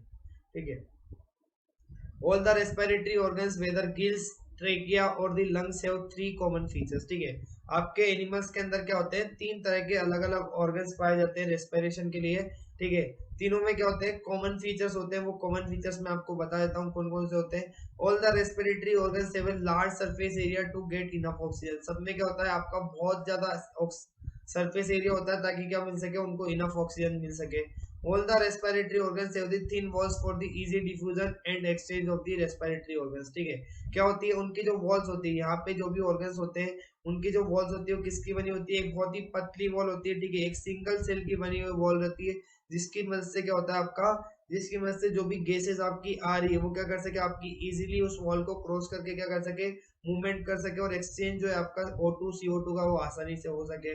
All the respiratory organs have a rich blood supply for transporting respiratory gases. ठीक है, तो आपके जो भी रेस्पिरेटरी ऑर्गन्स होते हैं वहां पे क्या होता है, हमेशा आपका ब्लड सप्लाई जो होगा कैसा होगा, बहुत रिच ब्लड सप्लाई होता है, ताकि क्या हो सके आपका, ताकि रेस्पिरेटरी गैसेस का ट्रांसपोर्ट क्या हो सके, इजीली अच्छे तरीके से हो सके। ठीक है, respiratory respiration in aquatic organism, aquatic organism में किस तरीके से रेस्पिरेशन होता है। ठीक है, तो ये हम पढ़ने वाले हैं। ठीक है, एक्वेटिक ऑर्गेनिज्म जैसे हो गई आपकी फिश, फिश के अंदर कैसे रेस्पिरेशन होता है। ठीक है, the fish has a special organ for breathing called gills. Fish के पास क्या होता है, जैसे हमारे पास लंग्स है वैसे ही क्या होता है, फिश के पास एक स्पेशल ऑर्गन होता है जिसका नाम है ब्रीदिंग के लिए, जिसका नाम है gills. When valve passes over the gills extract dissolved oxygen from the water. ठीक है, क्या करती है गिल्स का काम, क्या होता है गिल्स का काम होता है आपका, जो वाटर के अंदर डिसॉल्व्ड ऑक्सीजन होती है उसको एक्सट्रैक्ट करने का काम कौन करता है, गिल्स करते हैं। The rate of breathing in aquatic animals is much faster than in the terrestrial animals। ठीक है, मैंने आपको पढ़ाया था जब आपने क्या करा था, फोटोसिंथेसिस पढ़ा था, तब मैंने आपको पढ़ाया था कि वहां पे क्या होता है कि एक्वेटिक प्लांट्स के अंदर क्या होती है, फोटोसिंथेसिस ज्यादा देखा जाता है टेरेस्ट्रियल प्लांट से। सेम यहाँ पे आप क्या कर सकते हो, लिंक कर सकते हो उस चीज को, दैट द ब्रीदिंग की जो रेट होती है आपकी किसके अंदर एक्वेटिक एनिमल्स के अंदर वो ज्यादा तेज होती है टेरेस्ट्रियल एनिमल्स से। ऐसा क्यों होता है, क्योंकि आपका क्या होता है, a faster rate of breathing provides more oxygen to the aquatic animals. Faster breathing rate होगी तो क्या होगा आपका, ज्यादा ऑक्सीजन एक्वेटिक एनिमल्स को मिल सकेगी। The terrestrial animals use the oxygen of air और एटमॉस्फेयर फॉर ब्रीदिंग। अब टेरेस्ट्रियल एनिमल्स जो होते हैं उसके आसपास क्या होती है, सराउंडिंग में एयर प्रेजेंट होती है जिसको वो यूज कर सकते हैं। लेकिन आपका जो क्या होता है एक्वेटिक एनिमल्स के पास क्या होता है, डिसॉल्व्ड ऑक्सीजन होती है। कैसी होती है, डिसॉल्व्ड ऑक्सीजन होती है। ठीक है, अब डिसॉल्व्ड ऑक्सीजन होती है तो आपका डिसॉल्व्ड ऑक्सीजन के लिए क्या करना पड़ता है, फास्टर रेट ऑफ ब्रीदिंग चाहिए होती है, ताकि क्या हो सके, काफी कम अमाउंट में वहाँ पे ऑक्सीजन अवेलेबल होता है वाटर के अंदर, ताकि उसको ज्यादा से ज्यादा ऑक्सीजन ऑब्टेन करने के लिए क्या करना पड़ता है, फास्टर रेट से ब्रीदिंग आपकी एक्वेटिक ऑर्गेनिज्म के अंदर देखने को मिलती है। ठीक है, तो ये आप देख सकते हैं यहाँ पे, ये आपका क्या है, ये फिश है, फिश के अंदर क्या है, ये इस तरीके से गिल्स होते हैं। ठीक है, गिल्स आप यहाँ पे देख सकते हैं, गिल्स है आपके, ये आपके गिल्स है, और गिल्स के अंदर क्या होती है, इस तरीके से मूवमेंट होती है आपकी ऑक्सीजन की। ऑक्सीजन क्या करता है आपका, एक साइड से कैसा आता है, ऑक्सीजन रिच ब्लड आता है, एक साइड से आपका ऑक्सीजन पुअर ब्लड आता है। ऑक्सीजन रिच मतलब इसके अंदर आपकी ऑक्सीजन प्रेजेंट होती है, और इसके अंदर क्या होता है आपका ऑक्सीजन का एब्सेंस होता है या फिर कंसंट्रेशन कम होता है। इस तरीके से फिश में क्या होता है आपका, गिल्स के थ्रू आपका रेस्पिरेशन होता है। ठीक है, दूसरा रेस्पिरेशन इन इंसेक्ट्स। इंसेक्ट्स मतलब आपके क्या हो गए, जो भी आपके इंसेक्ट्स होते हैं उनके अंदर किस तरीके से रेस्पिरेशन होता है। ठीक है, तो जो आपके इंसेक्ट्स है जैसे कि आपका कॉकरोच हो गया, हाउस फ्लाई हो गई, मॉस्किटो हो गया। ठीक है, have the tiny holes called spiracles and air tubes called trachea are the respiratory organs. ठीक है, अगर आप यहाँ पे देखोगे बेटा तो आपको यहाँ पे क्या दिखेगा, एक होल दिखेगा। क्या दिखेगा, एक होल दिखेगा। ये जो आपको मैंने मार्क किया ये आपका क्या है, होल है। इसकी मदद, जैसे हमारे होते हैं ना नोस्ट्रिल्स, जैसे हमारे क्या होते हैं नोस्ट्रिल्स होते हैं, ये हमारे छेद है, इसकी मदद से क्या करते हैं हम सांस को अंदर लेते हैं। ठीक है ना, ये मैंने क्या किया, सांस को अंदर लिया, तो किसकी मदद से लिया, इन नोस्ट्रिल्स की मदद से। तो इंसेक्ट्स के अंदर भी क्या होते हैं, स्पाइरेकल्स प्रेजेंट होते हैं। ये स्पाइरेकल्स क्या काम करते हैं, स्पाइरेकल्स आपके सेम नोस्ट्रिल वाला काम करते हैं। क्या करते हैं, सांस आपकी एयर किसके थ्रू अंदर जाती है, एयर इसी स्पाइरेकल के थ्रू अंदर जाती है। ये स्पाइरेकल्स फर्दर आगे जाके कैसे कनेक्टेड होते हैं, आपके एयर ट्यूब्स या फिर ट्रेकिया से कनेक्टेड होते हैं। तो आप यहाँ पे देख सकते हो क्या होती है, आपके ट्रेकियल सिस्टम होता है, पूरा का पूरा ट्रेकियल सिस्टम। ठीक है, इसमें आपकी क्या होती है, जो भी एयर आपने क्या की है, इनहेल की है स्पाइरेकल्स के थ्रू, वो पास ऑन होती है इस तरीके से, और इस तरीके से आपका क्या होता है, रेस्पिरेशन यहाँ पे देखने को मिलता है। ठीक है, अब अगर आप अर्थवर्म में देखोगे तो अर्थवर्म में क्या होता है, अर्थवर्म में जो रेस्पिरेशन होता है वो किसके थ्रू होता है, मॉइस्ट स्किन के थ्रू होता है। किसके थ्रू होता है बेटा, मॉइस्ट स्किन के थ्रू होता है। ठीक है, अर्थवर्म में आपका जो रेस्पिरेशन होता है किसके थ्रू होता है, मॉइस्ट स्किन के थ्रू होता है। अब यहाँ पे आप अगर आप देखोगे तो आपको दिखेगा कि जो ऑक्सीजन की जो क्या होती है, सॉरी अर्थवर्म की जो स्किन होती है वो कैसी होती है, मॉइस्ट होती है। ठीक है, तो एक जगह से आपका CO2 बाहर निकलता है और आपका एक जगह से अंदर जाता है, मतलब मोइस्ट स्किन से आपका बाहर जो आ रहा है वो क्या आएगा, CO2 आएगा, और अंदर आपका क्या जाता है, O2 जाता है। इस तरीके से रेस्पिरेशन आपको अर्थवॉर्म के अंदर देखने को मिलता है, ठीक है। अब ह्यूमंस की अगर हम बात करें, ह्यूमंस के अंदर रेस्पिरेशन कैसे होता है, तो हमने देखा था कि ह्यूमंस के अंदर न्यूट्रिशन के लिए या फिर डाइजेशन के लिए भी क्या था, एक पूरा सिस्टम बनाया गया था जिसका नाम था ह्यूमन डाइजेस्टिव सिस्टम। सेम अगर आप यहाँ रेस्पिरेशन के लिए देखोगे तो ह्यूमंस के अंदर रेस्पिरेशन के लिए भी एक सिस्टम होता है जिसको कहते हैं हम रेस्पिरेटरी सिस्टम, जिसको हम क्या कहते हैं, रेस्पिरेटरी सिस्टम कहते हैं, ठीक है। इसके अंदर बहुत सारे ऑर्गन्स होते हैं जो क्या करते हैं, ऑल टुगेदर काम करते हैं, जिसकी मदद से क्या होता है, आपका रेस्पिरेशन का प्रोसेस होता है। तो ह्यूमन रेस्पिरेटरी सिस्टम का आपका डायग्राम आपको दिख रहा है यहाँ पे। कौन कौन से ऑर्गन्स होते हैं मैं आपको बता देता हूँ, ठीक है। ठीक है, पहले यहाँ पे होते हैं नोस्ट्रिल्स। क्या होते हैं, नोस्ट्रिल्स होते हैं जिसकी मदद से हम क्या करते हैं, सांस को अंदर लेते हैं, ठीक है। फिर होता है आपका नेजल पैसेज। फिर क्या होता है, नेजल पैसेज होता है, ये यहाँ से अंदर जाने के बाद एक पैसेज होता है जिससे आपकी एयर आगे की तरफ मूवमेंट करती है, ठीक है। फिर आता है आपका फेरिंग्स। फिर क्या आता है, फेरिंग्स आता है। फिर आता है लेरिंग्स। फेरिंग्स और लेरिंग्स के बाद आती है आपकी ट्रेकिया। क्या आती है, ट्रेकिया आती है। और ट्रेकिया के बाद आपका आता है क्या, ट्रेकिया के बाद आपका आता है, ठीक है, क्या आता है, लंग्स आता है, ठीक है। इस तरीके से आपके क्या होते हैं, ऑर्गन्स होते हैं। तो आप लिख लीजिए, अगर यहाँ पे लिखना चाहते हो तो क्या होते हैं, नोस्ट्रिल्स होते हैं। नोस्ट्रल के बाद होता है आपका नेजल चैम्बर। क्या होता है, नेजल चैम्बर होता है, ठीक है। फिर आता है आपका फेरिंग्स, ठीक है। फिर आता है आपका लेरिंग्स, ठीक है। फिर क्या आती है, ट्रेकिया आती है। फिर आता है आपका लंग्स। इस तरीके से आपका पूरा का पूरा अलग अलग ऑर्गन से मिलकर बना हुआ रेस्पिरेटरी सिस्टम होता है, ठीक है।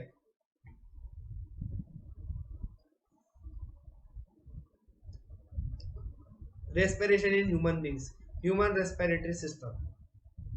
The human respiratory system is composed of a pair of lungs, ठीक है। दो लंग्स पाए जाते हैं आपके ह्यूमंस के अंदर। कितने पाए जाते हैं, पेयर ऑफ लंग्स, या फिर आप कह सकते हो दो लंग्स पाए जाते हैं। These are attached to a system of the tubes which open on the outside through the nostrils, ठीक है। तो सबसे पहला ऑर्गन क्या होते हैं, these are the main structure in the human respiratory system. पहले होते हैं nostrils. There are two nostrils which converge to form a nasal passage, ठीक है। ये आपके दो नोस्ट्रिल होते हैं जो क्या होते हैं, आपके नाक में दो नोस्ट्रिल होते हैं जो आपके सेपरेटेड होते हैं दोनों एक दूसरे से। आगे जाके क्या हो जाते हैं, कन्वर्ज हो जाते हैं। कैसे हो जाते हैं, कन्वर्ज हो जाते हैं। कन्वर्ज मतलब मिल जाते हैं, और मिलके क्या बनाते हैं, एक कॉमन पैसेज बना लेते हैं जिसको हम कहते हैं नेजल पैसेज, जिसको हम क्या कहते हैं, नेजल पैसेज कहते हैं। The inner lining of the nostril is lined by the hair, ठीक है। अंदर अंदर की तरफ से क्या होते हैं, आपके अंदर की जो वॉल होती है, अंदर की जो इनर लाइनिंग होती है नोस्ट्रिल की, वो किससे प्रेजेंट होती है, वहां पे हेयर्स प्रेजेंट होते हैं। क्या होते हैं बेटा, हेयर्स प्रेजेंट होते हैं। और वहां पे म्यूकस का सिक्रीशन होता है जिसकी वजह से क्या होती है, पूरी वो वेट रहती है, ठीक है। The mucus and the hair helps in the filtering the dust particles out from the inhaled air. जो भी आप एयर क्या करते हो, अंदर लेते हो, ठीक है। तो उसके अंदर जो भी डस्ट पार्टिकल्स जा रहे हैं आपके, उनको आपका क्या कर लेता है, ये आपकी म्यूकस और हेयर क्या कर लेते हैं, उसको चिपका लेते हैं अपने पास, ठीक है। उनको एब्सॉर्ब कर लेते हैं ताकि आपके जो क्या है, डस्ट पार्टिकल्स आपके लंग्स तक ना पहुंचे, ठीक है। Further air is warmed up when enters the nasal pages. आपकी एयर क्या हो जाती है, वार्म हो जाती है जैसी वो नजल पैसेज में जाती है। दूसरा ऑर्गन होता है आपका फेरिंग्स। फेरिंग्स मतलब पी, मतलब याद रखिएगा, बच्चे बहुत कंफ्यूज होते हैं सब। फेरिंग्स पहले आता है, लेरिंग्स। पी मतलब फेरिंग्स, और एन मतलब लेट, तो लेट मतलब बाद में आएगा लेरिंग्स, ठीक है। तो फेरिंग्स क्या होता है बेटा, pharynx it is A tube like structure which continues after the nasal passage. Nasal passage के बाद आपका जो ऑर्गन आता है जो ट्यूब जैसा दिखता है उसको कहते हैं फेरिंग्स। और उसके बाद आता है larynx. This parts comes after the pharynx. This is also called the voice box. इसको क्या कहते हैं, वॉइस बॉक्स भी कहते हैं। आपकी आवाज जहां से निकलती है उसको कहा जाता है लेरिंग्स, ठीक है। फिर होती है trachea. This is composed of the rings and cartilage. किसकी बनी होती है, आपकी रिंग्स और कार्टिलेज की बनी होती है, ठीक है। Cartilaginous rings prevent the collapse of the trachea in absence of the air, ठीक है। अगर आपकी एयर का एब्सेंस के टाइम पे क्या करती है, ये जो आपकी रिंग्स होती है, कार्टिलेजनस रिंग्स, जो आपकी कन्वर्ट करके रखती है, जो आपकी कंपोज करके रखती है किसको, ट्रेकिया को। तो ट्रेकिया को कोलैप्स होने से कौन बचाता है, ये आपकी कार्टिलेजनस रिंग होती है, ये आपकी बचाती है, ठीक है। ये आप यहाँ पे देख सकते हो, ये क्या है आपका नोस्ट्रिल। नोस्ट्रिल से आगे क्या हुआ, कन्वर्ट होकर यहाँ बना नेजल चैम्बर। नेजल चैम्बर के बाद अगर आप यहाँ पे देखोगे तो आपको दिखेगा ये होता है फेरिंग्स। ये क्या होता है, फेरिंग्स। ये होता है लेरिंग्स। लेरिंग्स आने के बाद अगर आप देखोगे ये क्या हो गया, यहाँ पे ये आपका लेरिंग्स आ गया। लेरिंग्स के नीचे होती है ट्रेकिया। क्या होती है, ट्रेकिया। इस तरीके से ट्रेकिया होती है, ठीक है। ये आपकी ट्रेकिया, और ट्रेकिया आपकी फर्दर आगे जाके किस में हो जाती है, डिवाइड हो जाती है दो लंग्स में, ठीक है। तो ट्रेकिया के आपकी दो ब्रांचेस निकलती है, वो बन जाती है आपकी लंग्स। और लंग्स आपके क्या होते हैं, lungs are the primary site for the respiration और the exchange of the gases, ठीक है।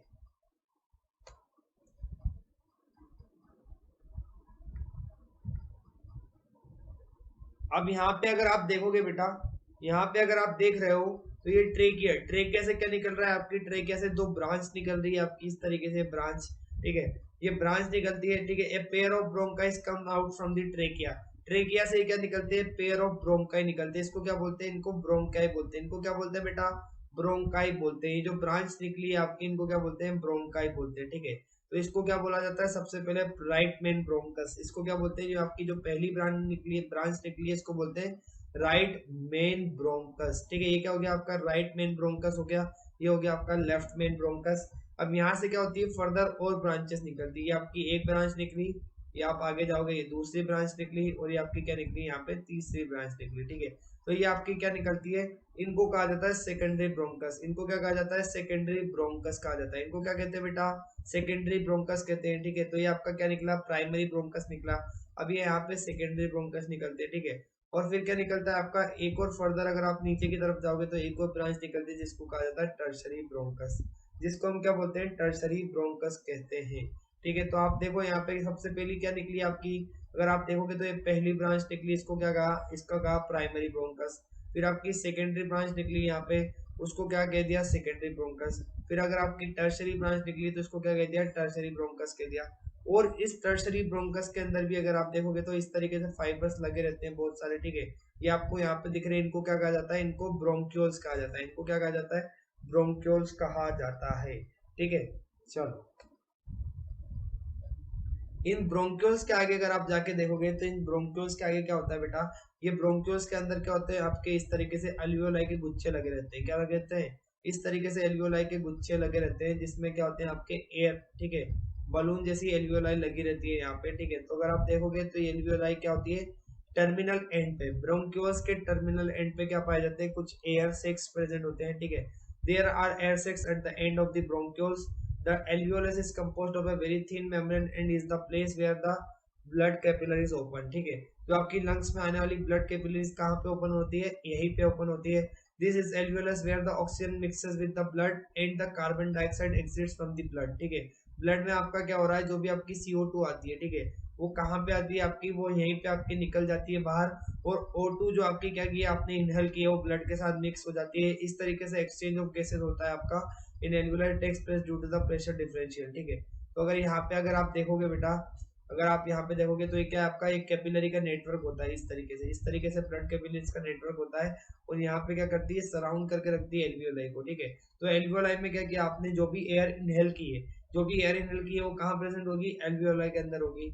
अब आपकी क्या ब्लड कैपिलरीज, तो क्या करेगा, O2 आपकी बाहर निकलती है, क्या करती है, O2 बाहर निकलती है, कहाँ से, आपकी O2 बाहर कहाँ से निकलती है बेटा, O2 बाहर निकलती है एल्वियोलाई से, और किसके अंदर चल जाती है, ब्लड कैपिलरीज के साथ मिक्स हो जाती है, और ब्लड कैपिलरीज से आपकी निकलती है CO2, क्या निकलती है, CO2, जो कहाँ पहुंच जाती है आपका, जो आपकी एल्वियोलाई के अंदर पहुंच जाती है। इस तरीके से क्या होता है, O2 और CO2 का क्या होता है, एक्सचेंज होता है, क्या होता है, O2 और CO2 का एक्सचेंज होता है किसके बीच में, एल्वियोलाई और ब्लड कैपिलरीज के बीच में, ताकि क्या हो सके आपका ऑक्सीजन का जो है आपका प्रॉपरली क्या हो सके, ऑक्सीजन का प्रॉपरली आपका ट्रांसपोर्ट हो सके, ठीक है, और आपका CO2 का जो लेवल है वो भी ब्लड के अंदर कम हो सके। इस तरीके से एल्वियोलाई क्या करती है, O2 और CO2 का एक्सचेंज करती है, और O2 और CO2 का एक्सचेंज होता है यहाँ पे, तो क्या होता है इसको, इसीलिए इसको क्या कहते हैं, इसको फंक्शनल यूनिट ऑफ लंग्स भी कहते हैं। फंक्शनल यूनिट ऑफ लंग्स को कहते हैं कि जो भी एयर का एक्सचेंज हो रहा है वो किसकी मदद से हो रहा है, आपका एल्वियोलाई की मदद से हो रहा है। That's why it is also known as the, ठीक है, functional unit of the lungs, जिसको लंग्स की फंक्शनल यूनिट भी बोला जाता है, ठीक है। चलो, तो एयर जब आपकी अंदर जाती है, किसमें अंदर जाती है, एयर जब आपकी क्या करती है बेटा, एयर जब आपकी जब इनहेल करते हो आप एयर को, तो किस उसका पाथवे क्या होता है, उसका पाथवे होता है नोस्ट्रिल, नोस्ट्रिल से जाती है नेजल पैसेज, नेजल पैसेज से जाती है नेजल कैविटी, नेजल कैविटी से फेरिंग्स, फेरिंग्स से लेरिंग्स, लेरिंग्स से ट्रेकिया, ट्रेकिया से ब्रोंकाई, ब्रोंकाई से लंग्स, ठीक है, लंग्स से जाता है आपका ब्रोंक्योस, और ब्रोंक्योस से जाती है एल्वियोलाई, और एल्वियोलाई से जाती है ब्लड कैपिलरीज, और यहाँ पे लिख सकते हो आप टिश्यूज या ऑर्गन्स, ठीक है, ठीक है। अब जब आपका क्या हो जाएगा, टिश्यू और सेल के अंदर रेस्पिरेशन हो जाएगा, जब आपका क्या होती है, तो CO2 का ट्रांसपोर्ट कैसे होता है बेटा, CO2 जाती है आपकी टिश्यू से ब्लड कैपिलरीज, ब्लड कैपिलरी से एल्वियोलाई, एल्वियोलाई से ब्रोंक्यूल, ब्रोंक्यूल से लंग्स, लंग्स से ब्रोंकाई, ब्रोंकाई से ट्रेकिया, ट्रेकिया से larynx, pharynx, nasal cavity, nasal passage, और नोस्ट्रिल से क्या हो जाती है, बाहर निकल जाती है, ठीक है। तो ये तो क्या हो गया आपका, ये आपका ऑक्सीजन का पैसेज हो गया, और ये क्या हो गया आपका, ये आपका CO2 का पैसेज हो गया। इस तरीके से आपका CO2 का पैसेज होता है, इस तरीके से आपका O2 का पैसेज होता है, ठीक है। चलो, तो अब हम पढ़ने वाले हैं मैकेनिज्म ऑफ ब्रीदिंग। ब्रीदिंग का मैकेनिज्म किस तरीके से होता है, ठीक है। तो ब्रीदिंग में आपकी दो प्रोसेस होती है, पहला होता है इंस्पायरेशन, दूसरा होता है एक्सपायरेशन। इंस्पायरेशन मतलब सांस को अंदर लेते हैं हम, जब इनहेल करते हैं तो उस प्रोसेस को कहते हैं इंस्पायरेशन। और दूसरा प्रोसेस जब हम सांस को बाहर छोड़ते हैं, ठीक है, जब हम एक्सेल करते हैं तो उसको कहते हैं एक्सहेलेशन और एक्सपायरेशन, ठीक है। The air which we breathe in and out of the lungs varies in its pressure, so basically when there is a fall in the air pressure the alveolar spaces falls and in the air enters the lungs, ठीक है, ठीक है। तो जब क्या होता है आपका, अगर आपका एयर प्रेशर एल्वियोलाई में क्या होता है, एल्वियोलाई में जो एयर प्रेशर होता है वो अगर कम होता है तो आप क्या करते हैं, आपकी लंग्स क्या करती है, लंग्स क्या करते हैं, एयर को अंदर लेते हैं, उसको कहा जाता है inspiration. And as the pressure of the alveoli within exceeds the atmospheric pressure then the air is blown out from the lungs। और अगर आपका एल्वियोलाई में क्या होता है, प्रेशर इतना ज्यादा हो जाता है तो क्या करना पड़ता है, अगर आप CO2 का प्रेशर बढ़ता जा रहा है, वहां पे CO2 इकट्ठी होती जा रही है, तो आपको क्या करना पड़ता है, एक्सहेल करना पड़ता है, आपको एयर को ब्लो करना पड़ता है लंग्स के बाहर, ठीक है। The flow rate of the air is in proportion to the magnitude of the pressure difference, ठीक है। चलो, तो इंस्पायरेशन कैसे होता है, तो गाइस यहाँ पे आप देख लीजिए, आपको नीचे की तरफ दिख रहा होगा ये आपकी मसल जिसको कहते हैं डायफ्राम, जिसको हम क्या कहते हैं, डायफ्राम कहते हैं। और देखो, लंग्स आपके ये होते हैं लंग्स, ठीक है, ये आपके क्या होते हैं, लंग्स होते हैं, ठीक है। ये आपके थोड़ा गंदा बन गया डायग्राम, एक मिनट। ये आपकी ट्रेकिया होती है, ये आपके लंग्स है, ठीक है, ये आपके लंग्स है, ठीक है। लंग्स को सराउंड कौन करता है, आपकी रिब केज करती है। कौन करती है बेटा, रिब केज आपकी क्या करती है, लंग्स को सराउंड करके रखती है, ठीक है। तो आपका क्या होता है, इसी लंग्स और डायफ्राम के बीच में, ठीक है, आपकी रिब केज की मूवमेंट होगी और आपका डायफ्राम की मूवमेंट होगी, पूरी की पूरी किसके अंदर, पूरी की पूरी इंस्पायरेशन और एक्सपायरेशन के अंदर क्या होता है, आपकी इसी तरीके से डायफ्राम क्या करेगा, डायफ्राम और आपका क्या करेगा बेटा, डायफ्राम आपका क्या करता है, मूवमेंट करता है, ठीक है। तो in the process of inspiration there would be a contraction of the muscles attached to the ribs on the outer side which pulls out the ribs and result in the expansion of the chest cavity. The diaphragm contracts, move downwards and expands the chest cavity resulting in the contraction of the abdominal muscles, ठीक है। तो यहाँ पे देखो, ये आपका जो क्या है डायफ्राम है, ये क्या करता है, आपका मूव्स डाउन, क्या करेगा, नीचे की तरफ जाता है। कैसे क्या करता है, नीचे की तरफ जाता है, ठीक है। ये आपका नीचे की तरफ जाएगा, ठीक है। ये आपकी क्या करेगी, एक्सटर्नली इस तरीके से मूवमेंट करती है, साइडवर्ड मूवमेंट करेगी रिब्स, तो आपका क्या होगा, एयर क्या करेगी, एयर आपकी अंदर आती है, एयर क्या करती है, अंदर आती है, ठीक है। इनहेलेशन होता है आपका, तो क्या होता है, देखो जब आपका क्या हो रहा है, यहाँ पे अगर आपका क्या हो रहा है, इस साइड से भी आपकी क्या कर रही है, रिब्स इस साइड जा रही है, डायफ्राम नीचे जा रहा है, तो आपका क्या करेगा, वॉल्यूम जो है थोरेसिक कैविटी का वो बढ़ता है, वो क्या करता है आपका, बढ़ता है। अगर आप यहाँ पे देखोगे, ठीक है, ठीक है। तो the process of intake of atmospheric air is known as the inspiration. It's an active process when the volume of the thoracic cavity increases the air pressure decreases, ठीक है। वॉल्यूम अगर आपका बढ़ेगा थोरेसिक कैविटी का तो क्या होगा, आपका एयर प्रेशर कम हो जाएगा, और इंस्पायरेशन मतलब आप सांस अंदर ले पाओगे, ठीक है। आप क्या कर पाओगे, इंस्पायर कर पाओगे एयर को। Contraction of external intercostal muscles increases the volume of the thoracic cavity, ठीक है। कॉन्ट्रैक्शन मतलब आपका रिब्स की जो मसल करती है साउथवर्ड मूवमेंट करती है, जिसकी वजह से क्या होता है, आपका वॉल्यूम वॉल्यूम जो होता है थोरेसिक कैविटी का वो बढ़ जाता है, ठीक है। कॉन्ट्रैक्शन ऑफ डायफ्राम, अब डायफ्राम भी क्या कर रहा है, आपका नीचे जा रहा है, further increases the size of the thoracic cavity, उसकी वजह से क्या हो रहा है, आपका थोरेसिक कैविटी का साइज वापस और बढ़ रहा है, और लंग्स क्या करते हैं, आपके एक्सपांड करते हैं। With the expansion of the lungs the air pressure inside the lungs decreases, जो आपका एयर प्रेशर होता है लंग्स के अंदर वो क्या होता है, अगर आपका साइज बढ़ रहा है लंग्स का तो वो कम हो जाएगा। The pressure equalises in the atmospheric air rushes inside the lungs, ठीक है। ये इस एटमॉस्फेरिक प्रेशर को या फिर इस प्रेशर को इक्वलाइज करने के लिए आपकी क्या करती है, एयर अंदर की तरफ मूवमेंट कर जाती है, ठीक है।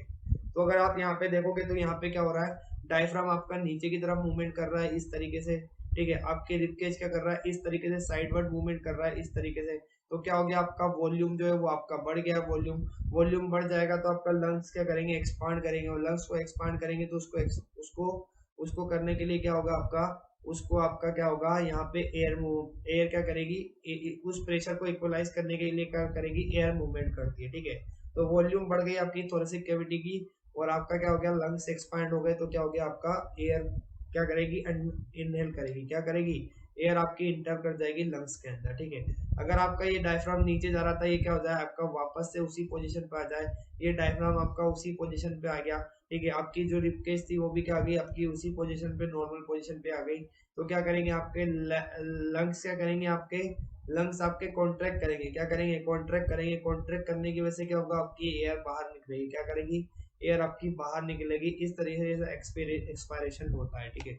इस तरीके से क्या होता है, एक्सपायरेशन होता है। आप देख सकते हो यहाँ पे, देखो इनहेलेशन करते टाइम पे क्या हो रहा है, आपके लंग्स एक्सपांड कर रहे हैं, क्या कर रहे हैं, एक्सपांड कर रहे हैं। और एक्सहेलेशन करते टाइम पे क्या हो रहा है, आपका लंग्स क्या कर रहे हैं, कॉन्ट्रैक्ट कर रहे हैं। क्यों, क्योंकि अगर आप इनहेल करते टाइम पे अगर आप देखोगे तो आपका क्या हो रहा है, डायफ्राम नीचे की तरफ जा रहा है, डायफ्राम क्या कर रहा है, नीचे की तरफ आ रहा है। और आपका क्या हो रहा है, रिब की जो मूवमेंट हो रही है वो साइडवर्ड मूवमेंट हो रही है। कैसी हो रही है, साइडवर्ड मूवमेंट, ठीक है।